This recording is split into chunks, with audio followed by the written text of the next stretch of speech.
because everyone is kind of building a brand, whether it be a personal brand or if they're an entrepreneur, they're building some sort of company brand, because you can't exist in the world without developing some sort of presence in people's heads. What's up, everybody? Welcome back to Awesome Inc.'s podcast, where we highlight people pursuing their definition of, you guessed it, awesome. So buckle up and get ready for some more success story adventures and failures from Kentucky's tech and entrepreneur community.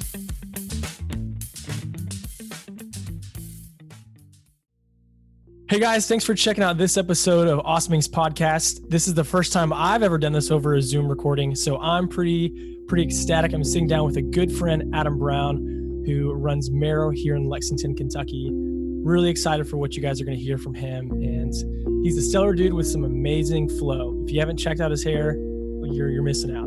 So Adam, thanks again for working out these kinks and meeting me virtually. I currently have a background from Mario from the Nintendo 64. I know it made you smile, so I'm glad that today is already starting off well.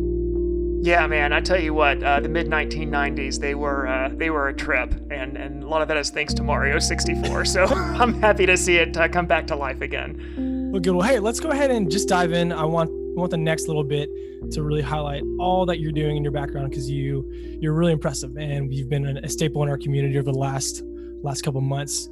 So Adam, want to get to know you a little bit. I'm not sure if everyone who's listening has met you, or at least have had the privilege to. So can you tell us what's a bit of your background? What's a little bit of your story? And is there any specific early entrepreneurial memory that comes to mind? Yeah, absolutely. I love answering this question because I've got a really unconventional background to getting into marketing and design and branding. I actually went to a small private liberal arts college about 45 minutes south of Lexington called Center College. Majored in dramatic arts and anthropology. Of course, you know, liberal arts colleges, they don't have marketing majors. They don't have accounting majors. They don't have graphic design majors. And so I was doing a lot of directing in my theater program. And as I was directing all of these shows, I needed someone to do the publicity for them and to actually get people to come see all the hard work that me and a whole bunch of other fantastic creatives had put together. And with no marketing department, no real graphic design department, I just took that on myself and basically discovered that I enjoyed creating the publicity and the marketing strategy for the plays more than I enjoyed directing the plays themselves. And so it worked out really well, you know, with two majors in anthropology and dramatic arts. I was basically suited to be a contestant on Jeopardy, and that didn't work out. So it turns out branding was where I landed. Worked in the college's communications office for a bit, and in the admissions office as their resident graphic designer at Center, and then got picked up by Transylvania University as the lead designer when they underwent their big brand redesign a few years ago. So worked with a really intelligent woman named Michelle Gaither Sparks to lead that through its burgeoning, if you will. And from there, started working at a local graphic design agency called Shatterbox. I was the art director there for a couple years, and then got to a point where I recognized that the growth that I wanted to experience was only going to be met by taking the big leap of starting my own agency. And so in 2018, launched Marrow with a few other people, and here we are today doing the good work at an even higher level than I was doing 10 years ago. So that's the story. Wow, that's exciting. Thanks for giving us the quick recap. I love that. You hit a lot of your story, which we're going to dive into. And, you know, funny enough, something that we're going to talk about, especially with your company, is that you care and you really value people. And even as I was preparing for this, thinking of good talking points to cover with you, even though we met through some mutual friends with Awesome Inc., and I think it was at Five Across where we officially shook one another's hand. We're like, hey, I'm Garrett. I'm Adam. Nice to meet you. I remember when I was driving from church a couple weeks ago, going to lunch. Oh my God, I know the story. Yeah, I know the story you're going to tell. I just hopped out of my car window and I was like, Adam, you know, screaming at you. You jumped.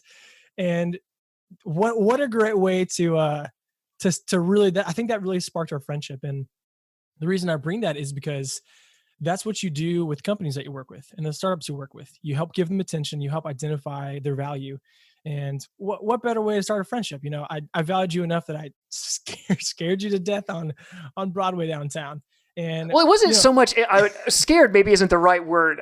Startled, confused, flabbergasted, flummoxed. I mean, there's lots of big $10 words we can use to describe the sentiment I had. Scared wasn't one of them. I was walking with my wife, and we both looked at each other and asked, "Who was that?" Because neither of us knew. It took me a couple minutes to go through my mental Rolodex and pick your card from the bunch and go, "Oh my God, it was Garrett. I know this guy." Such a good trait.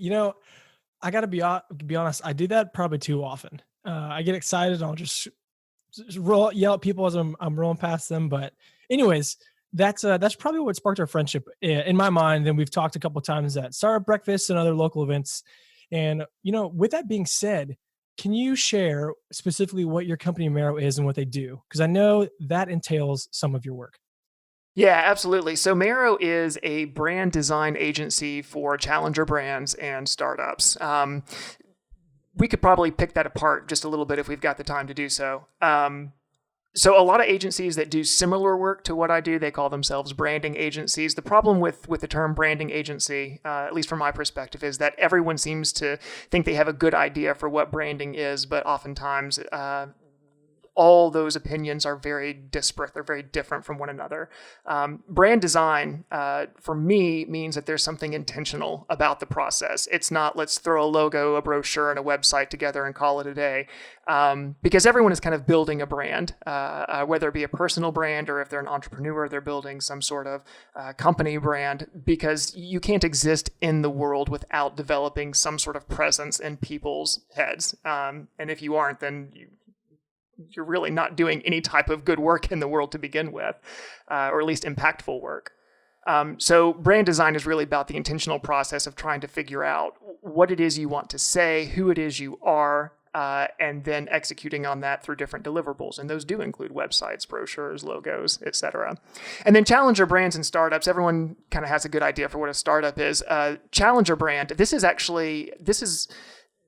challenger brands are more widely recognized these days, but the actual term was coined by a guy named Adam Morgan back in the late 90s, I believe. And he described challenger brands as possessing three different characteristics. One, a challenger brand is not the market leader in its category. Number two, it relies on unconventional methods in order to gain attention, because, when you're competing against a market leader, they have a disproportionately larger share of voice. But in order to attract your share of voice as a challenger brand, you technically have to spend more of your portion of wealth in order to do that. So you've got to be a little bit unconventional. And then third, challenger brands are typically on a trajectory of pretty intense growth. They're not looking to stay stagnant. They're not happy with their status quo. They are entering or are already in a pretty significant growth trajectory. So that's what Marrow does. You gave us the whole spiel. I was going to say, I know that you guys are a brand design firm, like you said, with challengers and startups. And what's really cool, you have a couple slogans, and one that I thought was pretty enticing is that you guys say you embrace empathy as a strategy. Can you explain that?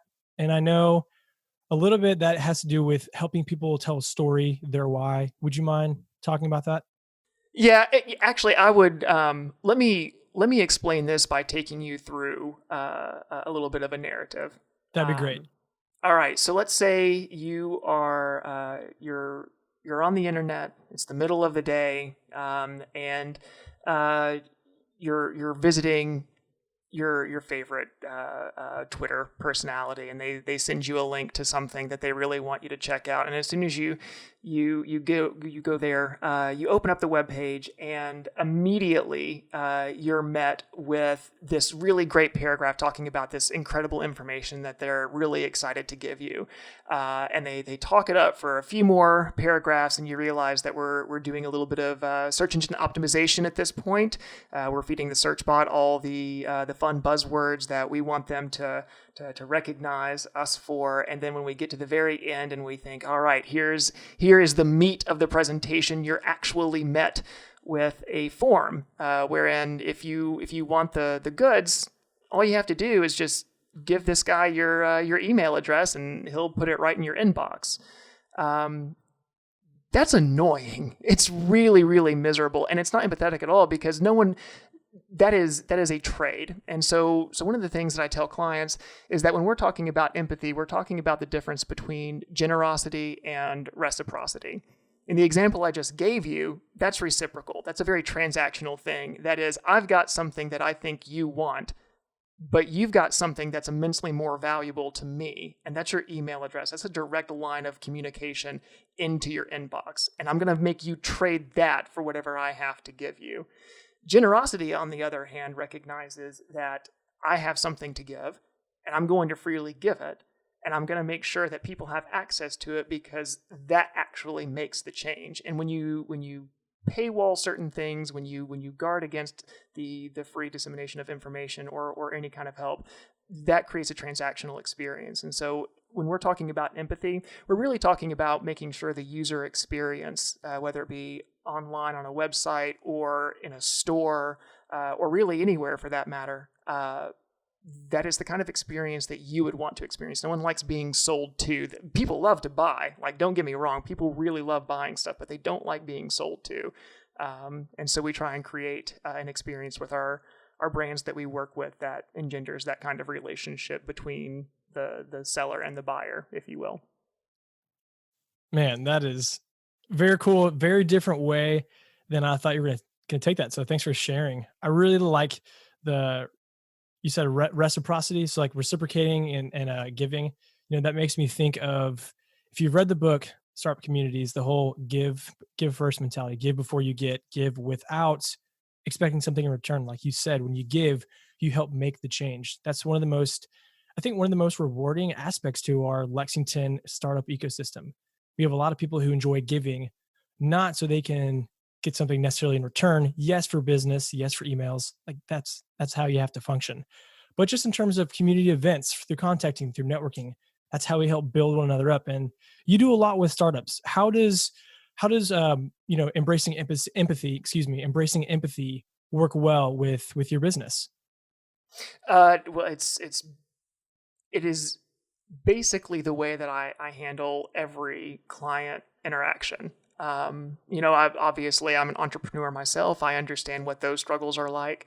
And here's the thing to recognize, value is incredibly subjective. The way this is embodied, probably most tangibly at least, is the way that Marrow handles pricing. We work on a value-based pricing system, which basically means that when I start working with a client, instead of asking them, what do they need, and then I give them my hourly rate or what have you, we work backwards. I try and figure out what it is they're trying to accomplish, right? What is the value that they need in their business?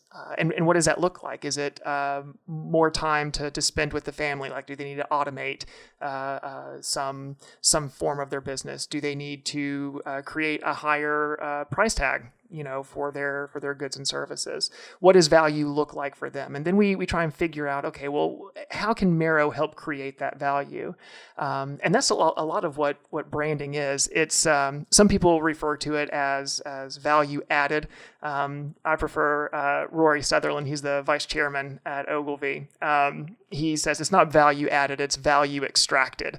The value is already there, but trying to find a way to frame it and articulate it is really important. And so, Marrow works with clients to figure out what value they're hoping to create, how Marrow can facilitate that, and then Marrow works within the budget that the client has to achieve the value they want to create. So if let's say, a company comes and they're looking to generate, $100,000 in additional revenue every year, and Marrow can figure out a way to do that. Well, then we price proportionate to how much value they want to create, and then I go back through and figure out what things Marrow can do to create that value for them. And that's very different than what a lot of agencies do, where they have this one thing that they execute on really well. Maybe it's a digital marketing strategy, or they do logo design, or any number of other deliverables that they can give, and they price those and they sell those to clients.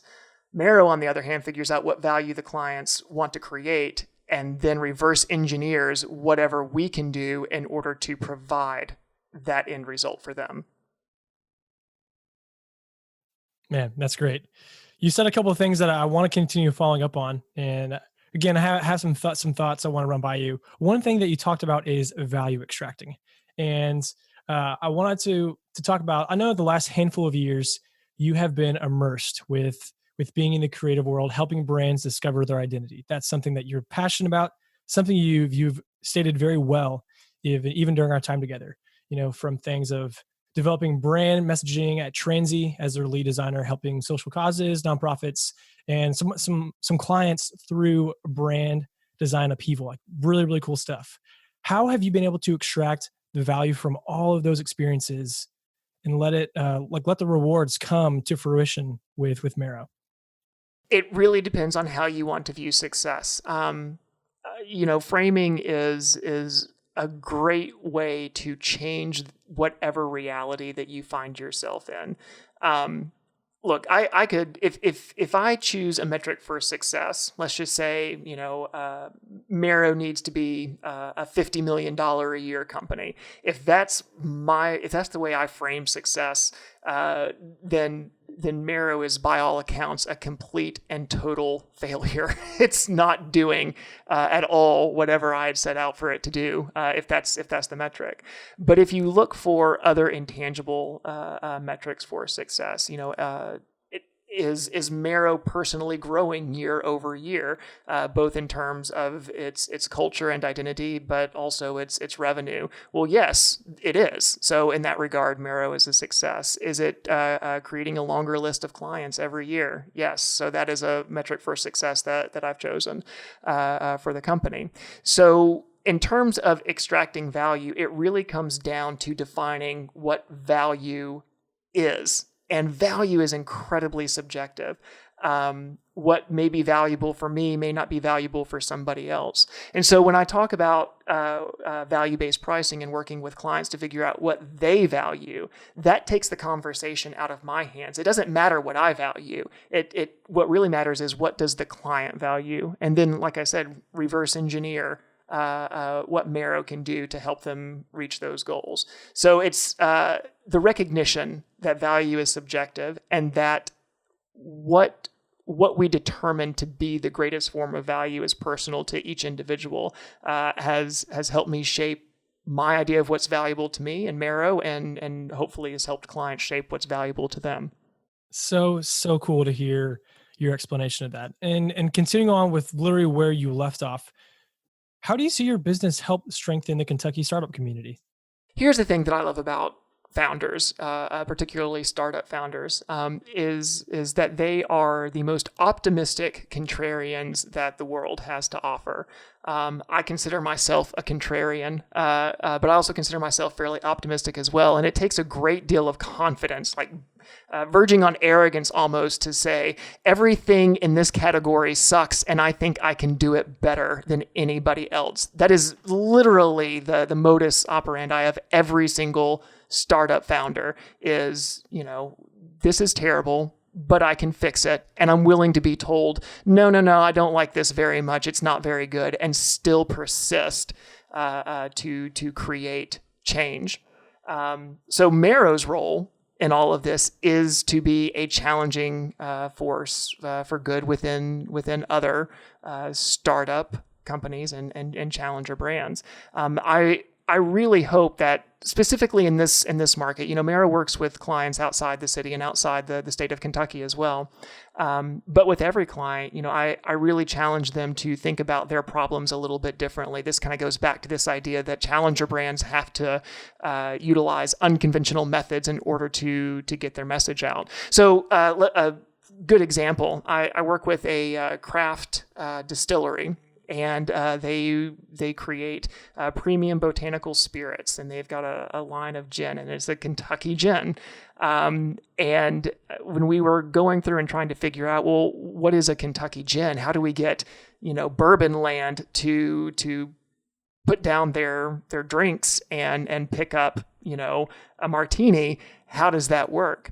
And we went back to framing. Well, what really is so Kentucky about bourbon?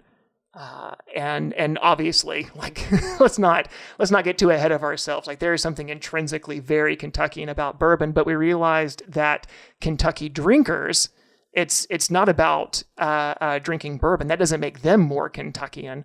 Kentucky is more than fried chicken and horses and bourbon. The hallmark of a Kentuckian is enshrined in our charter for the state, where Kentuckians are described as free and independent thinkers.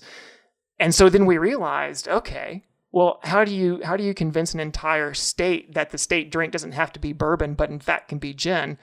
Well, you change the messaging. Now we're not talking about bourbon being a Kentucky drink. The hallmark of a real Kentuckian is drinking whatever the hell you damn well please, right? That's free and independent thinking. And so instead of just going out to a bar and not knowing what to order, so I guess I'll have a bourbon neat because I've heard that ordered before, I can go out and try something different and not be afraid to embrace a different side of being a Kentuckian, maybe a truer side. So that's the strategy that we've taken with them. And that's an unconventional approach. It's very hard to tell people that drinking bourbon is not the most Kentucky thing you can do at a bar. The most Kentucky thing you can do is order a martini if that's what you want to do, because we're not going to tell you what you should drink. Adam, you keep giving such interesting answers. Like, I would have never expected that. So thank you for going down that path. One thing, I wasn't going to bring this up, but I think it's great. You're talking about being a challenger brand, helping startups and honestly, anyone who is a client of yours, helping your clientele utilize unconventional methods. Well, guess what? We are living in such an unconventional time right now with this COVID pandemic. Yes. These unconventional, these uncertain, these challenging, these difficult times, these historic times. Every email you've seen from anyone in the government, that's what you keep seeing. Not even the government, though. It's all the marketing messages as well. Like, somebody who I ordered like a pair of shoes from 3 years ago is now telling me how much they care about me and their workers. And I, quite frankly, I don't care. You can hear my voice is now elevated. I'm ready. I'm ready to throw some shade. Let's do this. Well, I'd say the opposite of throwing some shade. Would you mind? Really? Yeah. Would you mind shedding some light on how you guys at Marrow, how your team is rallying together and being creative with everything going on? What's some of the secret sauce, so to speak, that you guys are doing that is different than everyone else's unconventional method?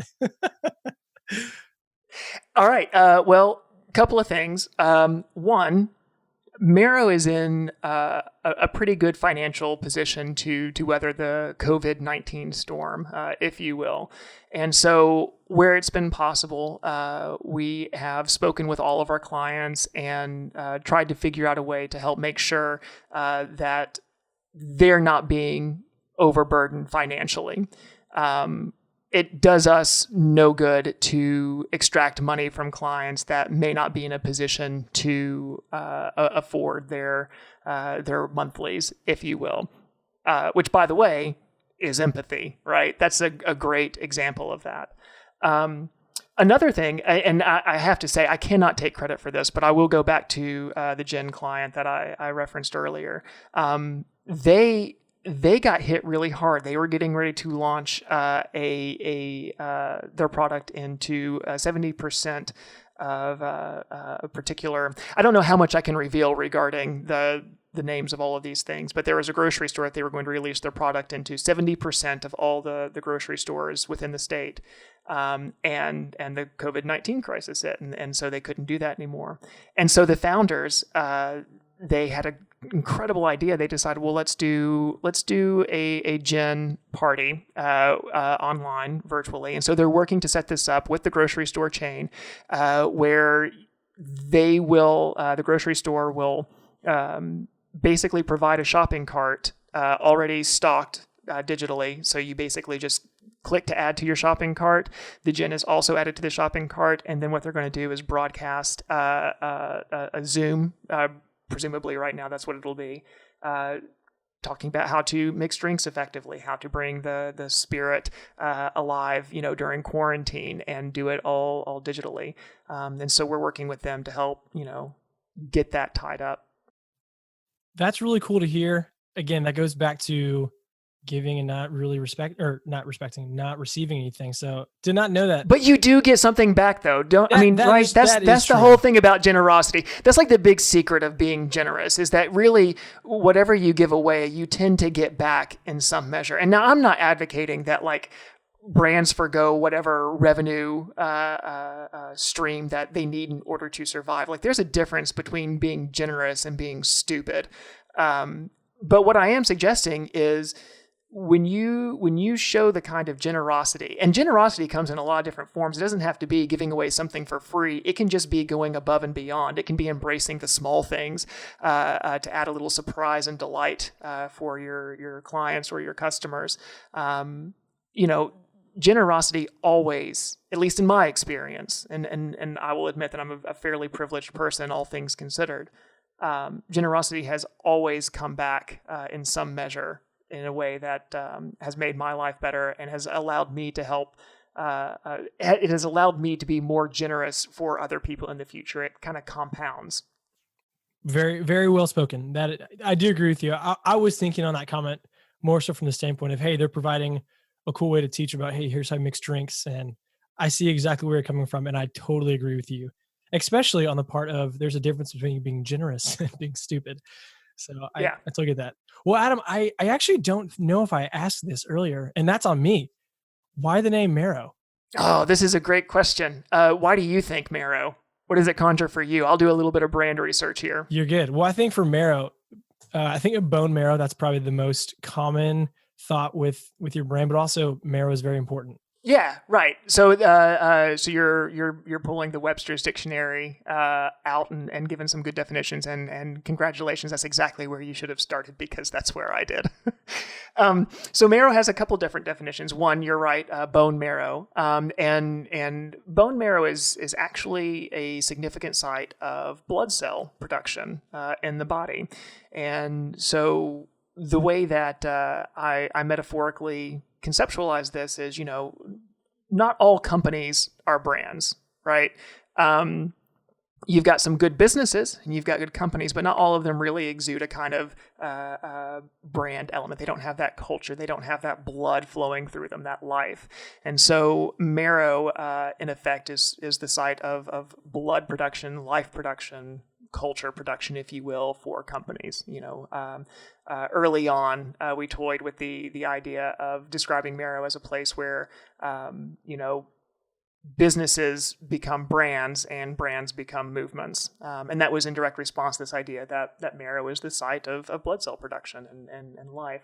Also, you've got the definition of marrow as being somewhat essential and courageous. You've maybe heard the expression, it really got to the marrow of him when he was making a big decision or something of that nature. And so from the perspective of being courageous, marrow is a part of that as well.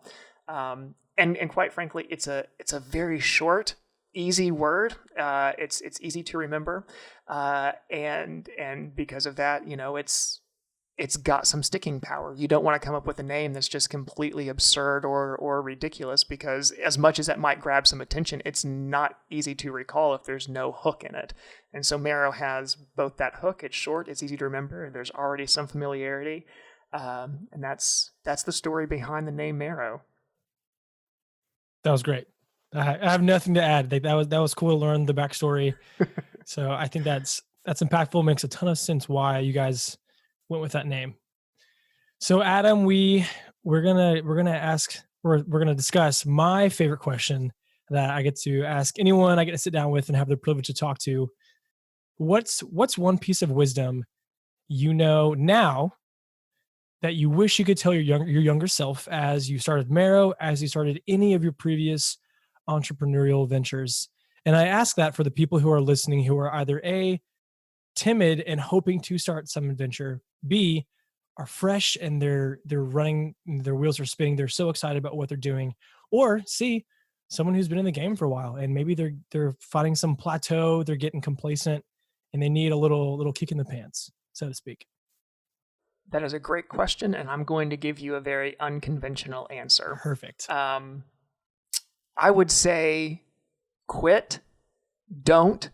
Please don't do this. It's incredibly hard. It's very difficult. You will struggle. You will sacrifice.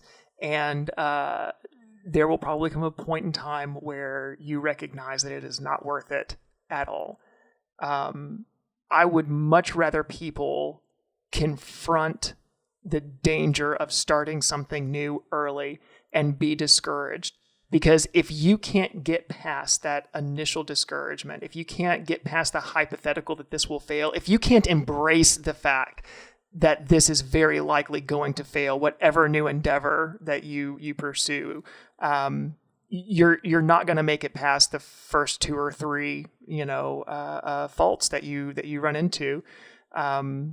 What's the statistic? Like most businesses don't make it past their 5th year. What is that? Yeah, it's like half 5 years, like 50, 60%. And then of the remaining percent, it's upwards of like 75, 90 don't make it past year 10. Yeah. So that's it. The odds of this, whatever this is for you working out, they are incredibly low. So you damn well better be sure that you can hold out through the hard times. And if you can't get past the thought experiment of what happens if this fails, because it's almost certainly going to fail, then you shouldn't start to begin with.